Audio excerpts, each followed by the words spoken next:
How to add testimonials and reviews for your Squarespace website. Hey everyone, welcome back to my YouTube channel. In this video, I'll show you exactly how it works and how to do it step by step. So first, when it comes to product reviews, those are separate and they're going to be enabled by default. And what you can do to actually, adjust things slightly is click on the settings tab on the bottom left. Next up, you're just going to click on selling, scroll down to the bottom until you find product reviews. Simply click on this and you should be able to see that it is an automation which is enabled, and you can even enable your email notification whenever you actually get a review. Now, if you click on setup automation, you will see exactly what is going to be happening. So the first thing is going to be the customer actually purchases the product. Next up, the delay is going to be 14 days, and you can feel free to adjust it if you actually have a plan. This is just for test purposes, so I can't really do anything here. So you can change the delay to be less if you want, so 1 week maybe.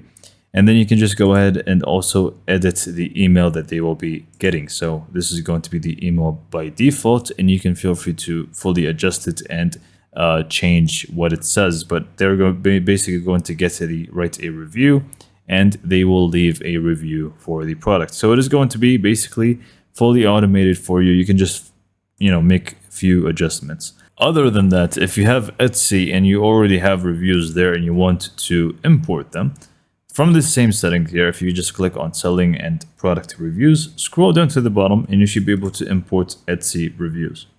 So in order to actually add testimonials and manual reviews if you want, you can simply just go to website, select the page that you want and click on edit.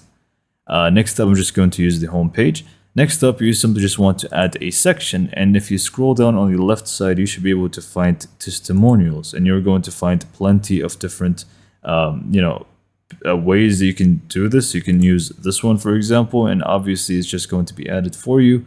The only thing left for you to do is obviously just adjust the testimonials themselves. You can feel free to write the different names and different text, and you're just going to be able to add as many as you like. So you can just add another testimonial over here. Again, same section, and just add them as you like and adjust them. And with that being said, this is pretty much it for this video. Hopefully you found it to be informative and helpful. And for more information, subscribe to my YouTube channel, and thank you for watching.